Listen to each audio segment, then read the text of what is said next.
धन्यवाद देना चाहता हूँ।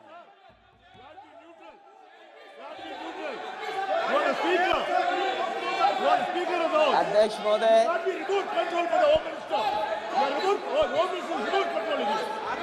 अध्यक्ष महोदय, अध्यक्ष महोदय,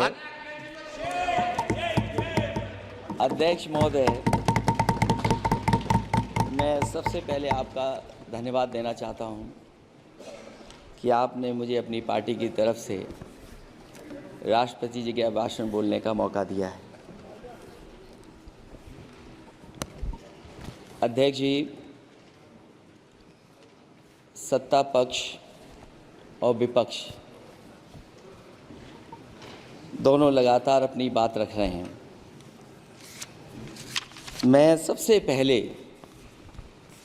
अध्यक्ष जी आपको और आपके साथ साथ सभी चुने हुए सांसदों को मैं बधाई और शुभकामनाएं देना चाहता हूं।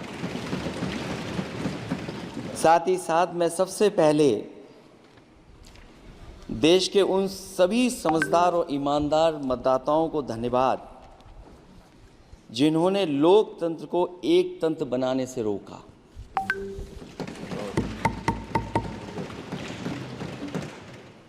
चुनाव के समय पर अध्यक्ष जी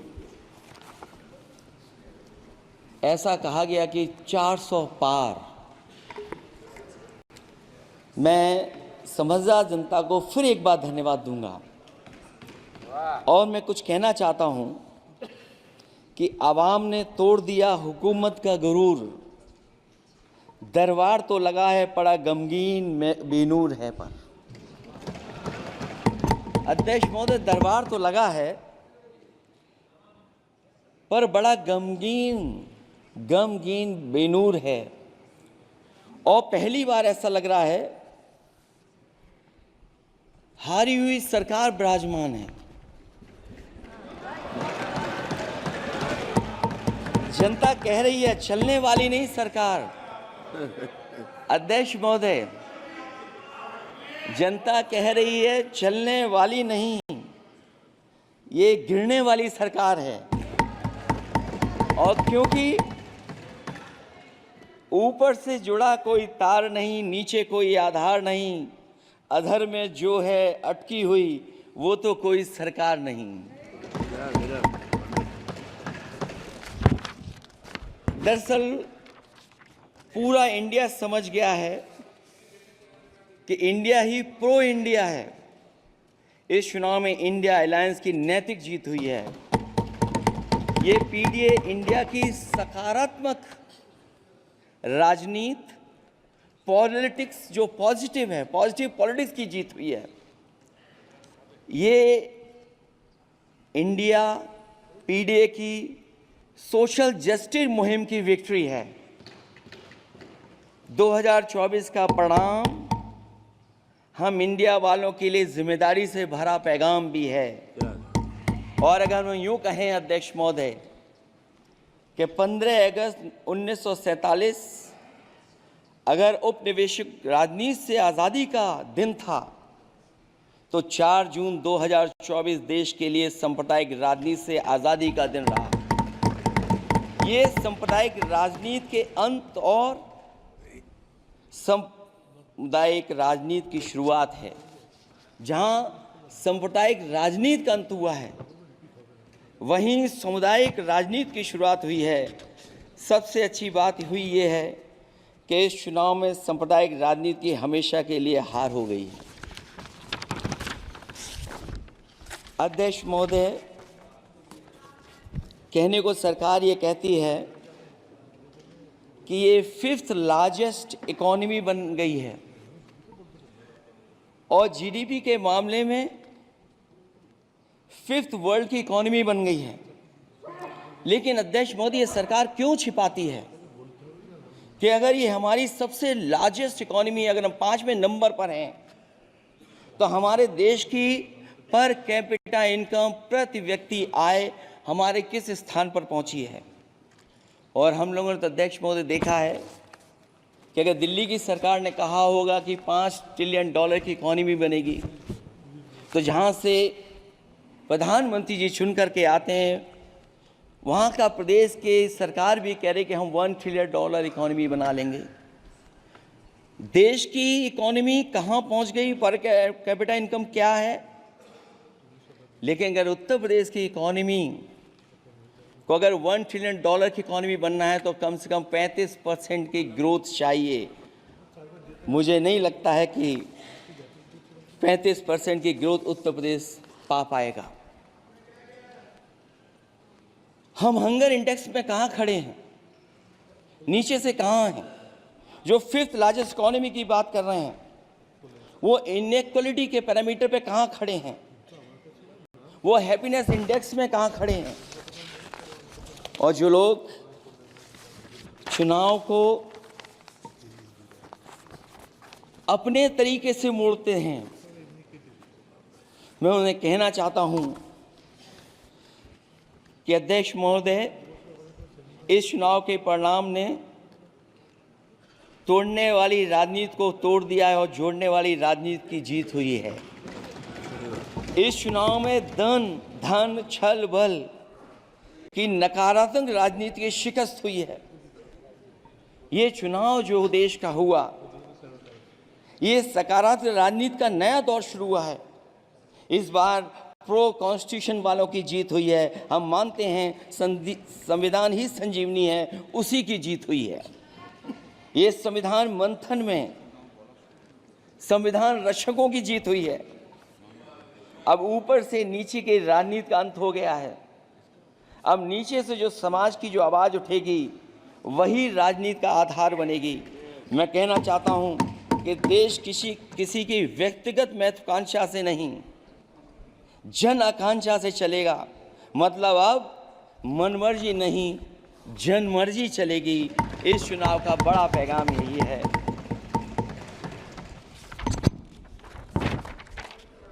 अध्यक्ष महोदय, बहुत सी बातें हुई हैं। अगर उत्तर प्रदेश की बात न हो, क्योंकि अध्यक्ष महोदय सबसे बड़ा प्रदेश जहाँ है, उसने हर बार दूसरे दल को समर्थन देकर के सरकार बनाई। मैं उन्हीं लोगों से कहना चाहता हूँ कि लोग क्यूटो की फोटो लेकर बनारस की गलियों से लेकर के गंगा जी तक ढूंढ रहे हैं। उनको लगता है जिस दिन माँ गंगा साफ हो जाएंगी, शायद उस दिन कहीं क्यूटो उसकी गोद में कहीं मिल जाएगा। बनारसी लोग चाहते हैं कि कोई गंगा जी के भी तल में उतरकर उसका दर्द भी जाने। उत्तर प्रदेश की जनता का बस यही आग्रह है कि जिस गंगा जल को हाथ में लेकर सच कहने की कसम खाई जाती है, कम से कम उस गंगा जल से तो झूठ ना बोला जाए।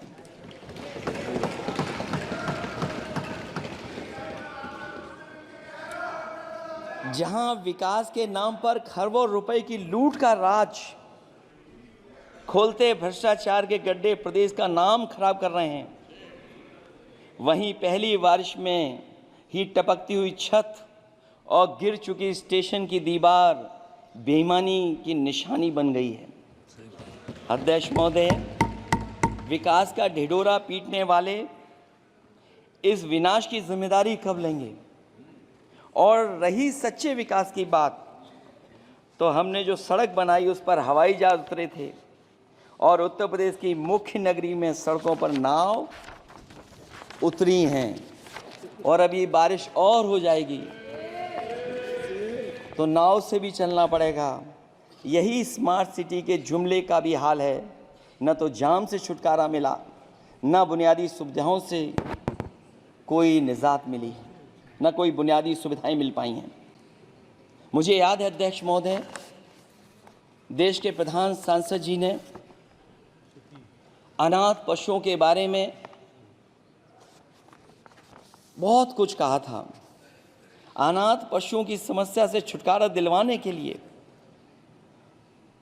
कब वादा किया हुआ, लेकिन कई चुनाव बीत गए हैं, अभी तक गन्ने का भुगतान 2 हफ्ते का वचन जो दिया था,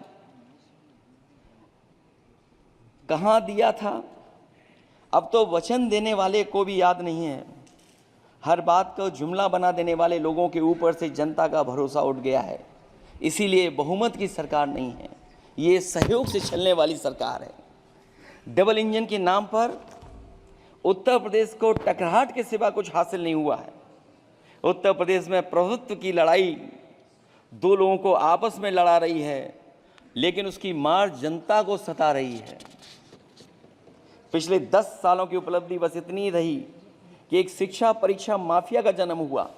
अध्यक्ष महोदय, जिस समय चुनाव में थे और उत्तर प्रदेश में वो हालात देखे हैं कि नौजवान जब भी तैयारी कर करके जाता था और परीक्षा दे करके लौटता था तो उसको पता लगता था कि पेपर लीक हो गया। और उत्तर प्रदेश में केवल एक पेपर लीक नहीं हुआ है, जितनी भी परीक्षाएं हुई हैं सब पेपर लीक हुए हैं। केवल उत्तर प्रदेश ही नहीं, मैं माननीय सांसद की तरफ से सुन रहा था, कई ऐसे प्रदेश हैं जहां पर परीक्षाएं देने तो बच्चे गए लेकिन वहां भी पेपर लीक हो गया। और अभी जब 4 जून को रिजल्ट आया, उसके बाद जो बात उठी है, देश की सबसे प्रेस्टिजियस परीक्षा, उसका भी पेपर लीक हो गया। और आखिरकार ये पेपर लीक हो क्यों रहा है? सच्चाई तो ये है कि ये सरकार पेपर लीक इसलिए करा रही है कि सरकार नौकरी नहीं देना चाहती, रोजगार नहीं देना चाहती, उन नौजवानों का भविष्य नहीं बनने देना चाहती। पिछले 10 सालों की उपलब्धि बस इतनी रही है कि एक शिक्षा परीक्षा माफिया का जन्म हुआ है, जिसने तथाकथित अमृत काल में युवाओं के भविष्य की आशाओं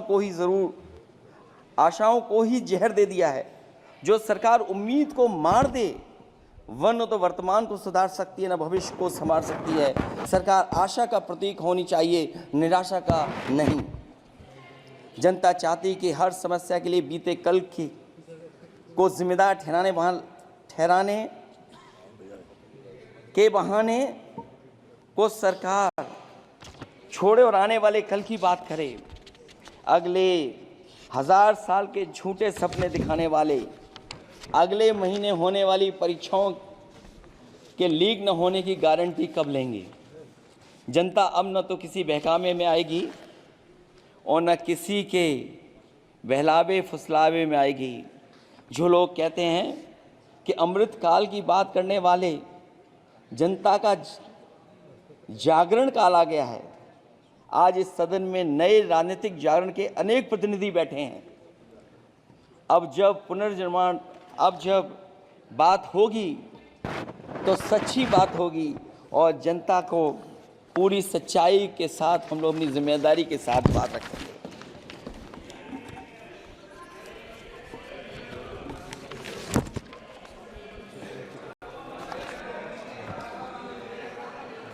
अध्यक्ष महोदय, एक जीत और हुई है, एक जीत और अध्यक्ष महोदय हुई है।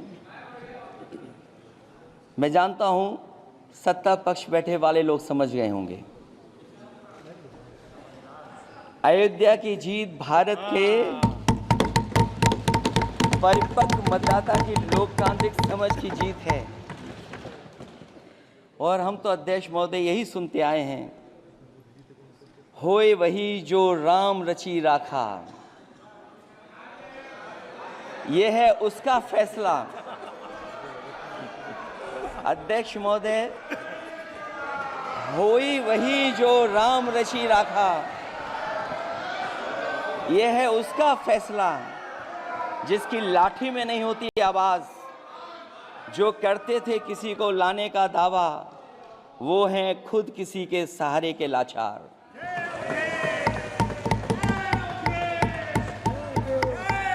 अध्यक्ष महोदय, मैं फिर कह देना चाहता हूं, होए वही जो राम रची राखा, यह है उसका फैसला जिसकी लाठी में नहीं होती आवाज, जो करते थे किसी को लाने का दावा, वो हैं खुद किसी के सहारे के लाचार। हम अयोध्या से लाए हैं उनके प्रेम का पैगाम, हम अयोध्या से लाए हैं उनके प्रेम का पैगाम, जो सच्चे मन से करते हैं सबका कल्याण। सदियों में जन जन गाता है जिनके गान, अभय दान देती जिनकी मंद मंद मुस्कान, मानवता के लिए उठता जिनका तीर कमान। अध्यक्ष महोदय, जो असत्य पर सत्य की जीत का है नाम, उफनती नदी पर जो बांधे मर्यादा के बांध, वो है अवध के राजा पुरुषोत्तम प्रभु राम। हम अयोध्या से लाए हैं उनके प्रेम का पैगाम।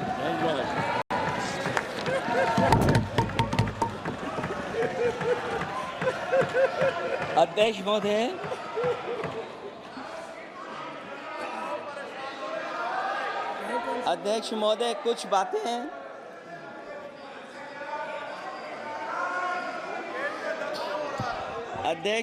कुछ बातें समय और काल से परे होती हैं, इसलिए आज यहाँ उत्तर प्रदेश के सदन में पढ़ा गया एक शेर याद आ गया, जो तब सही था अब और सही साबित हो रहा है। इजाजत हो अध्यक्ष जी तो मैं अर्ज करूं। हजूरे आला आज तक खामोश बैठे इसी गम में, हजूरे आला आज तक खामोश बैठे हैं इसी गम में, महफिल लूट ले गया कोई जबकि सजाई हमने। योगी जी के लिए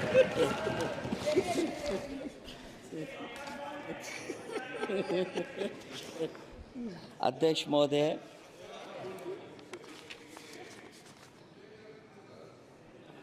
मैं मॉडल ऑफ कंडक्ट जब चुनाव हुआ, लागू हुआ, उस समय मैंने देखा कि कुछ लोगों पर मेहरबान रही सरकार और कमीशन भी।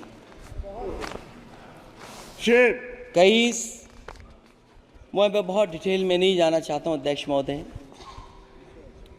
लेकिन कहीं ना कहीं प्रश्न उस संस्था पे भी लगा है, और अगर उस संस्था पर प्रश्न लगा है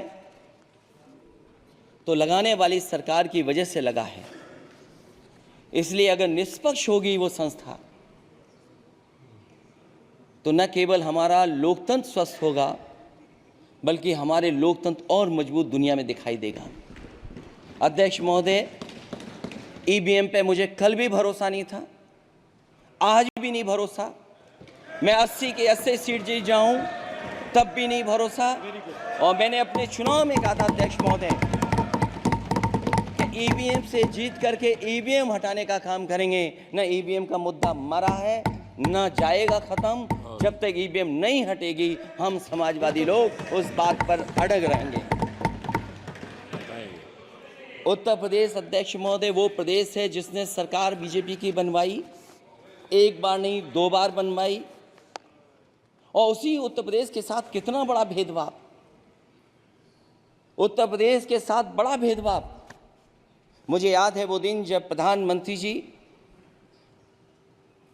एयरफोर्स के सबसे भारी वाहन हवाई जहाज से उतरे थे सड़क पर। वो अलग बात है कि उस प्रदेश के मुख्यमंत्री उनके साथ नहीं बैठ पाए थे, लेकिन वो एक्सप्रेसवे जो बना था और आज भी जो उत्तर प्रदेश में बन रहे हैं वो उत्तर प्रदेश के बजट से बन रहे हैं। लेकिन दिल्ली की तरफ से कोई एक्सप्रेसवे अभी नहीं दिया गया है। न केवल इंफ्रास्ट्रक्चर में भेदभाव हुआ है, बल्कि हमें याद है कि प्रधानमंत्री जी ने बड़े पैमाने पे गांव गोद लिए थे। और सोचिए, अगर देश के प्रधान सांसद अगर किसी गांव को गोद ले लें और उस गांव की तस्वीर न बदले, तो शायद मैं नहीं समझता हूं कि किसी गांव की तस्वीर 10 साल में बदली होगी। मुझे वो गांव जिसको उन्होंने गोद लिया, जो प्रधानमंत्री जी की आदर्श योजना थी उसके तहत जो गोद लिया गया था गांव, वो 5 वर्ष पहले खूब शोर हुआ था कि बनारस शहर की तरह डोमरी में चमचमाने लगे गया एक गांव। हकीकत में कुछ नहीं हुआ। उसकी दुर्दशा वैसी की वैसी है, जैसे था गांव वैसा ही का वैसा है। टूटी सड़कें, कच्ची पगडंडियाँ, उखड़े और टूटे हुए ईंट के खंजे, बदहाल हैंडपंप, पावरलूम और पंखे के जाली के कारखाने को आखिर कब तक रफ्तार मिलेगी जो उस गांव में काम होता था, लोग करते थे। खाली पड़े रसोई गैस के सिलेंडर, अंधाधुंध बिजली कटौती के बीच इस गांव के लोगों को हर सुबह मजदूरी की कभी ना खत्म होने वाली तलाश आखिर कब पूरी होगी। तो सोचिए, एक गांव की तस्वीर ये है, जो गांव कभी गोद लिया गया था उस गांव की भी तस्वीर नहीं सुधर पाई है।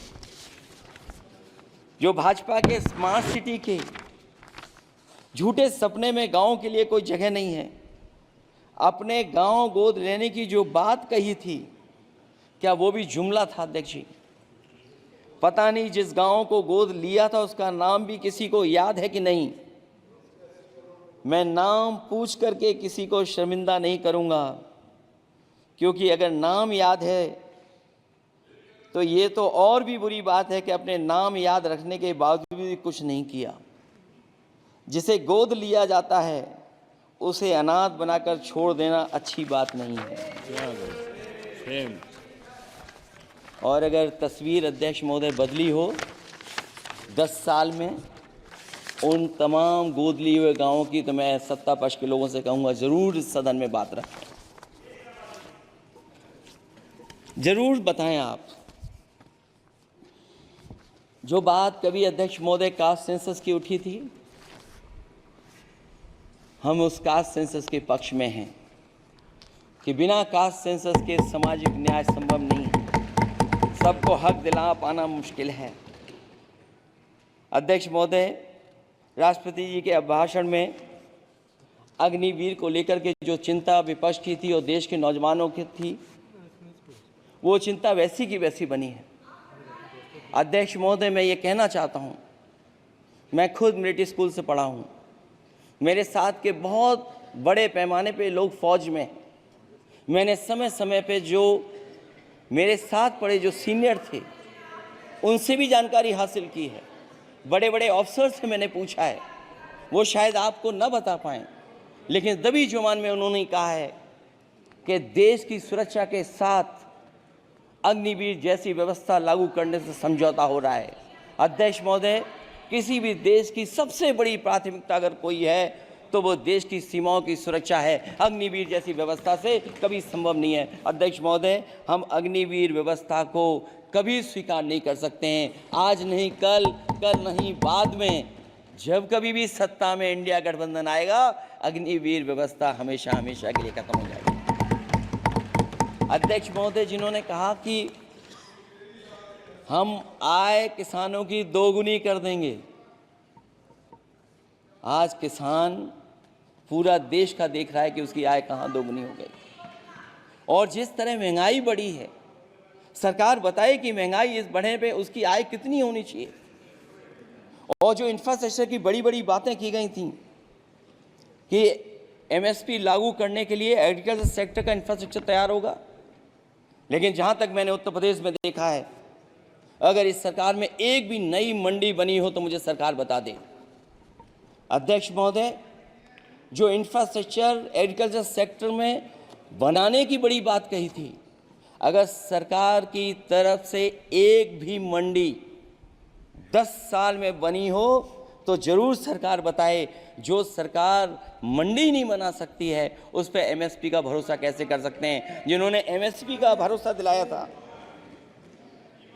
हम अध्यक्ष महोदय आपके माध्यम से यही कहेंगे कि जो राष्ट्रपति के अभिभाषण में लीगल गारंटी एमएसपी को मिलनी चाहिए थी, वो क्रॉप्स को नहीं मिली है। न केवल फसलों को मिले बल्कि हॉर्टिकल्चर क्रॉप्स को भी एमएसपी देने का फैसला हो, जिससे कि हमारा किसान खुशहाल हो सके।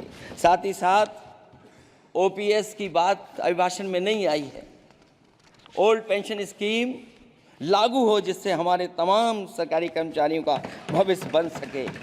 और देश की एक बड़ी आबादी, जहाँ से मैं चुन करके आता हूँ, उत्तर प्रदेश, जहाँ बुनकर, न केवल उत्तर प्रदेश बल्कि देश के कोने कोने में बुनकर समाज के लोग बड़े पैमाने पर रह रहे हैं, लेकिन बुनकरों को जो सुविधाएं मिलनी चाहिए वो भी इस सरकार में नहीं मिल पा रही हैं। जो प्रदेश सरकारों ने कभी बुनकरों के लिए योजनाएं चलाई थीं वो भी अध्यक्ष महोदय बंद कर दी हैं। मैं अंत में इतना ही कहना चाहूँगा कि इस सरकार ने नौजवानों को नौकरी नहीं दी है, नौकरी और रोजगार उनसे छीने हैं,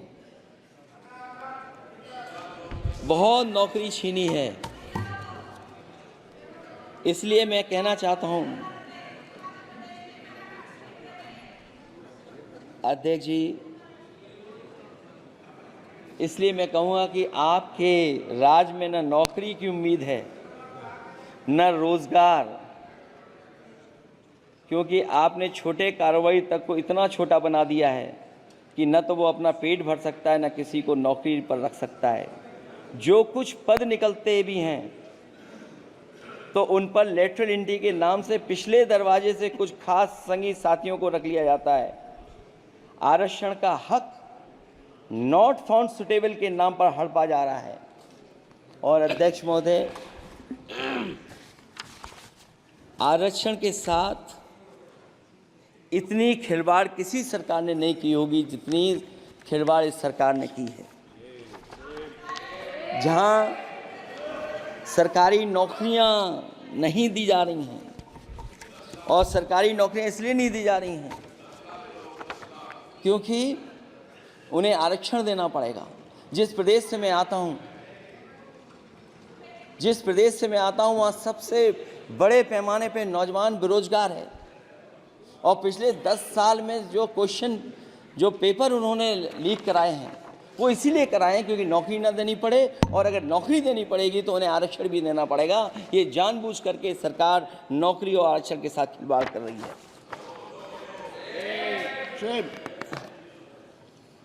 मैं अध्यक्ष महोदय अंत में इतना ही कहना चाहता हूं, आशा है ये सरकार तब तक चलेगी